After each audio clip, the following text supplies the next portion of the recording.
Lorena Smith was the mother of 3 young children. In 1994 they lived in Apple Valley, California, near the foothills of the San Bernardino Mountains. She had a small business she ran from her home. Her youngest daughter was not in school yet and stayed home with her daily. One day she asked her daughter what she was doing. She replied, "I am playing in my room with my toys." My daughter, who had an overactive imagination, had an imaginary friend with whom she enjoyed playing with and brought food too. I'd always make extra food for her to take to her friend. Lorena's daughter had a special request for her invisible friend one time. She returned and said, "My friend is still hungry, could you make a few more?"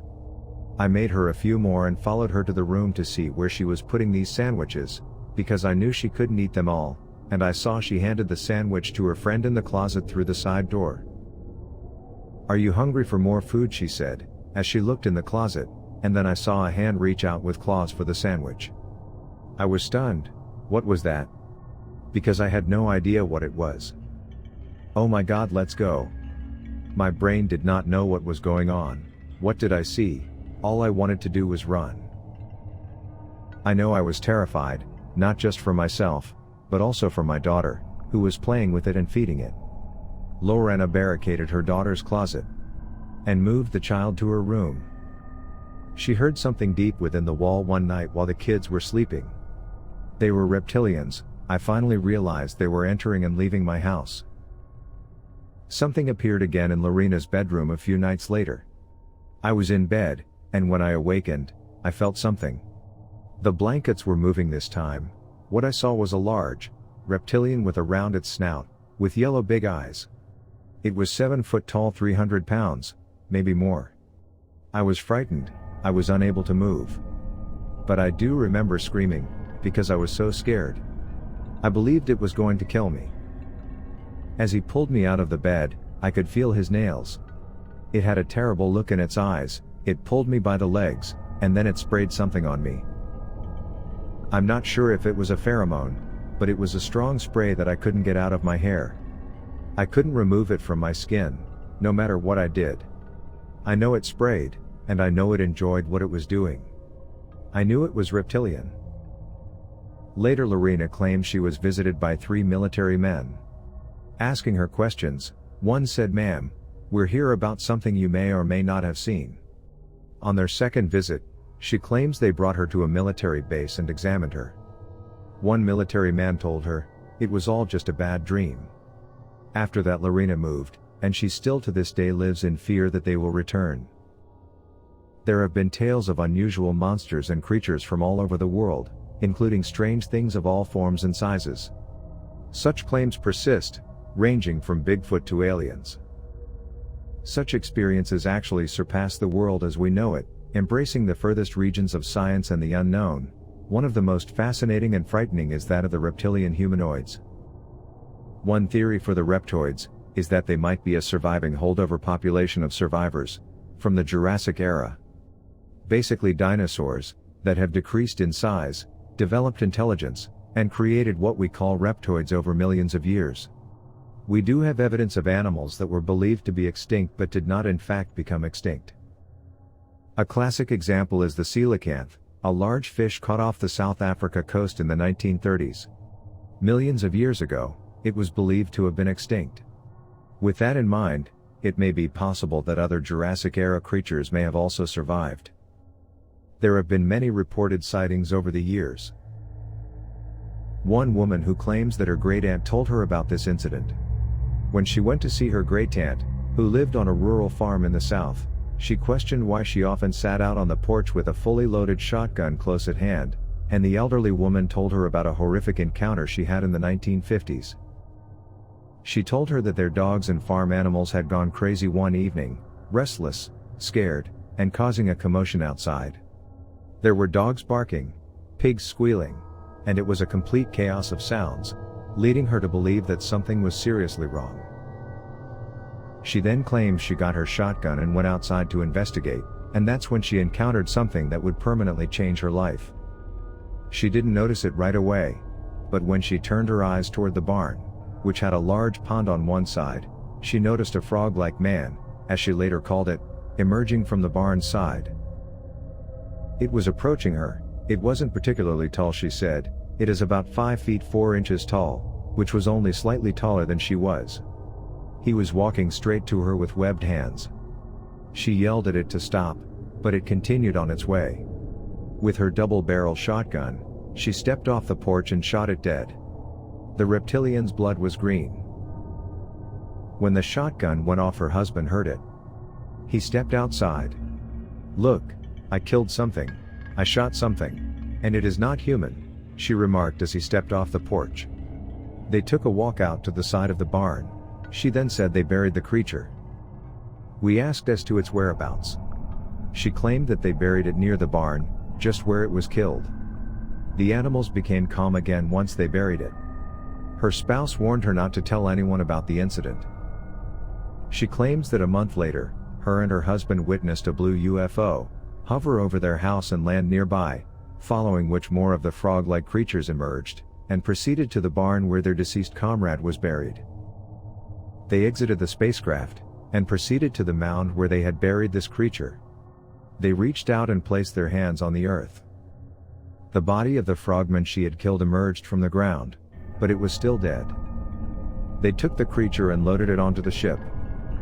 Then they went over to the pond and raised their hands, causing a spacecraft to emerge from the water. That pond was much larger than a typical pond, she said. It was nearly as big as a small lake. They looked at my great aunt and uncle, but did not say or do anything. They boarded the spacecraft again and flew back into the sky. That's why she carried her double-barrel shotgun with her at all times. She always carried her shotgun with her, on the farm, or anywhere else, in case they returned. In Dubois, Wyoming in 1978, one witness states he was in the area to go elk hunting and camping in the rocky backcountry. He claims that the story began while he was driving to town to load up on supplies in his truck. He claims that as he drove along the lonely bleak road, he saw a man walking along in completely inadequate clothing for the cold weather. He was waving his arms wildly, and when he pulled over to see if the man needed a ride, the man looked terrified of something, and begged the man to get him out of there. Because he was scared, the man was in serious distress. He led him into the truck, where he discovered the man's clothes were ripped, and he had scratches all over his body. He was also desperately scanning the tree line for something unseen, which startled the driver, who inquired about what had occurred. After regaining his calm, the stranger proceeded to tell a genuinely terrifying story. I asked, "Are you okay, buddy?" Then he stared at me for several seconds before sobbing like a small child. "Yeah, but don't think I'm crazy. I just had some things happen to me, and I'm not going back there for anything. I hope my friends are all right." He gathered his thoughts and began to explain. "I was hunting here with 2 friends, and when we travel to Wyoming, we always hunt below Brooks Lake. We usually get elk or deer, and we never leave without something. I was walking along a trail I'd been on many times in order to reach a small overlook, where I could sit for a while. It was now their time to flush the elk over to me. I was almost there when I passed by a group of 3 trees close together, and on the other side was this monstrous lizard, which stood easily over 6.5 feet tall, and was a golden bronze color. It had cat-like eyes and a tail. I just froze as I stood there with my rifle across my chest. I was staring death in the eyes, and I knew it. It appeared so quickly that I didn't see it coming. I slumped backwards on the ground after something hit my entire body, from my feet to my head. I'm not sure if I flew or fell. It approached slowly, and I could only move my eyes slightly as it approached. It simply peered down at me, its mouth slightly open, making a low hissing sound, and its forked tongue barely protruding from its lips. I could hear it breathing, I could see its nostril openings moving, I could see its chest, muscles tensing and relaxing all over its body, and I was just frozen there looking up, unable to look at it directly, or easily close my eyes. Its expression remained unchanged, although the eyes moved slowly at times, and quickly at others, making it difficult to see them. It eventually made its way down the trail. I'm not sure how long I laid there. Based on the sun's movement, it was probably a couple of hours. I could hear the forest sounds, birds, wind, trees, and animals going about their business, as if nothing had occurred. When I was able to walk, Every muscle in my body ached, and I knew that if I went downhill, I would end up at the old stream bottom, and hopefully not see him again. That's what I did. I followed it all the way to the bottom of the canyon, then to the road and I hope Jake and Bobby are okay. When I first woke up, I heard something following me. It was quite heavy sounding, and would stop when I did. Once or twice, I could hear it breathing. It was a raspy wheezing sound. I couldn't stop running or walking, I just couldn't stop. He instructed me which motel to drop him off at, which I did, and he thanked me profusely before exiting. I never saw him after that. I considered the incredible account, and wondered if it was true. That fall, I didn't hear anything about anyone having trouble, anywhere around town. One night, in November in 2008, Angelique McQueen, who is from Anaheim, California, had a night she would never forget. I decided to take my dog for a walk on November 27th, just like any other night. I put on a heavy coat because it was a little cold. I had a very strong sense that something wasn't right as I walked my dog. It's one of those scary feelings you have, thinking maybe I shouldn't take this direction, or might have been better if I had taken a turn. Then down in the storm drain, I look over and something has came to my attention, and I see two glowing red eyes. I couldn't make sense of what I was looking at, as it had a round head with glowing red eyes, and a pit bull type of head. It's something I've never seen before, and it pounced right in front of me before I could think of anything. This thing could have devoured a person with the fangs I saw on it. It looked sinister. It was very evil. I was terrified and stood there frozen. I was unable to move. I have no idea how much time has passed. I ran and tried to hide. I feel I'm about to meet my end. Then I see a pickup truck on the road. I climb into the back of it. Raj Jolly, who is Angelique's boyfriend, was in their upstairs apartment. I'm shaking a lot. I'm having difficulties trying to call him, because I am so scared.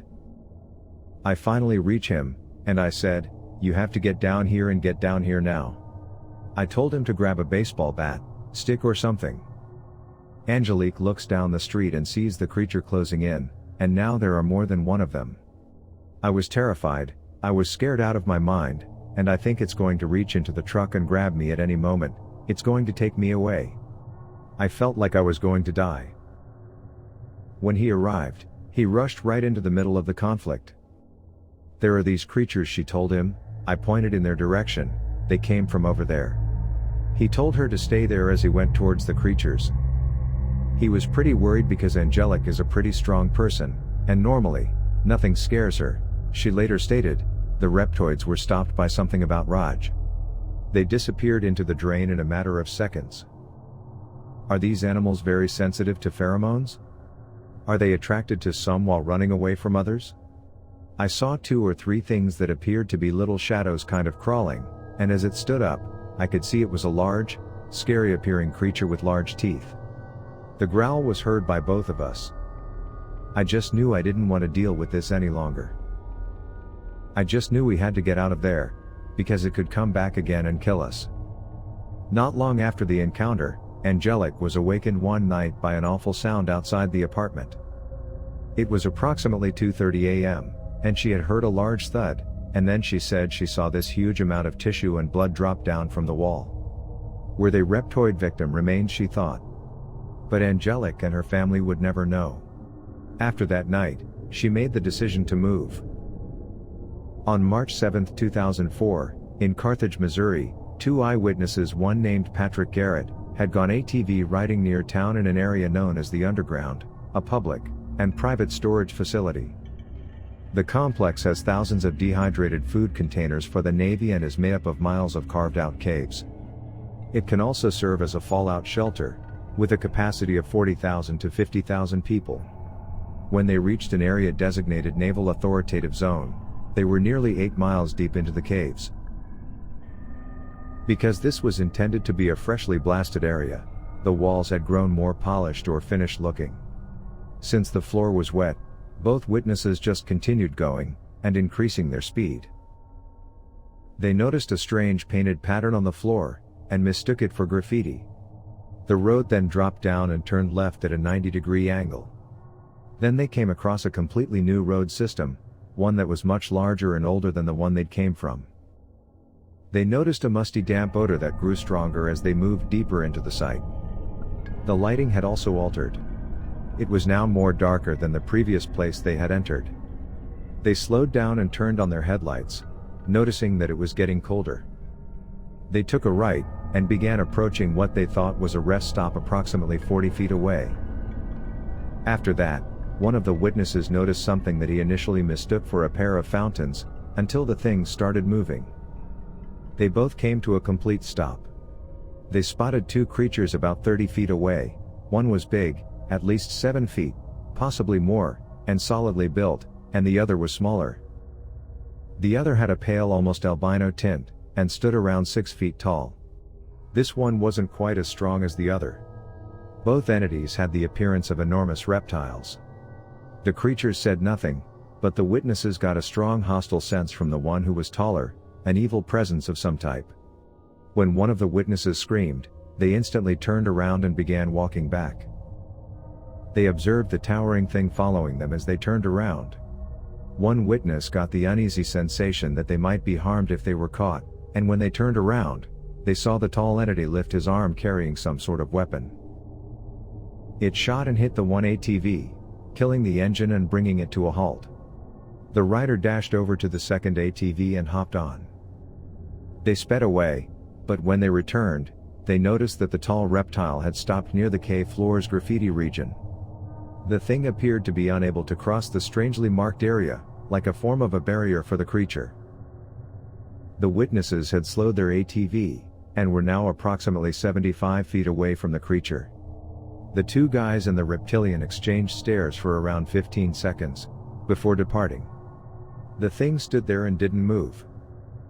One of the witnesses called the police on his cell phone, but was assured that the problem would be handled by the facility's security. Navy security had been waiting for the men by the entrance, and had threatened them with arrest if they did not leave. Christopher Nichols, a University of South Carolina student, was walking along in front of Longstreet Theater one evening in November 1949, when he was startled by a humanoid figure wearing a silver outfit, who crossed the street, opened a manhole cover, and went down into the tunnels below. When it first appeared in the school newspaper, The Gamecock, it was dubbed the Sewer Man, but whatever it was, it would soon be seen again.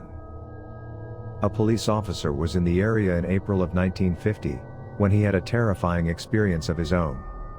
He came upon a mound of what appeared to be the discarded remains of chickens, still bloody, that had been mauled and mutilated by some animal, as he went about his patrol in the same area as the first sighting. As he swept his flashlight over the scene, he noticed a bent-over creature in the shadows dressed in a silver suit, with gray skin, and a horrible appearance. The humanoid creature is said to have glared at the policeman, and then dashed down the tunnel system below, leaving behind its horrific stockpile of maimed chickens.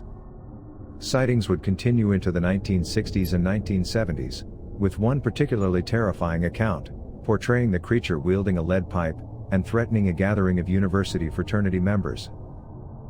With all of the claims of a possibly crazed psychopath prowling the neighborhood, the tunnels were thoroughly examined, and found to be void of any evidence of what had been described. The tunnels were then sealed off from the outside world for safety reasons, and there have apparently been sightings up until recently. A man named Gregor claimed to have witnessed a reptile in the old salt mine tunnels of northern Austria in May 2011, as an expert and investigator of cave systems in Austria, the Czech Republic, and Poland. He was taking cave chippings to be investigated, and guessed he was about 50 meters below the surface. Gregor then heard unusual noises coming from a short distance away.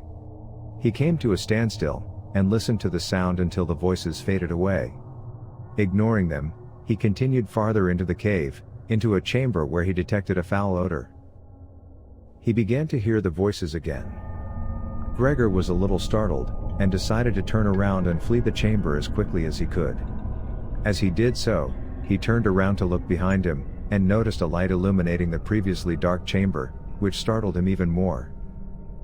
One light multiplied into many, and Gregor finally saw what was carrying them. He claimed that the previously empty chamber was suddenly full, with numerous strong lizard-like animals standing upright. Each of them appeared to swing their tails behind them.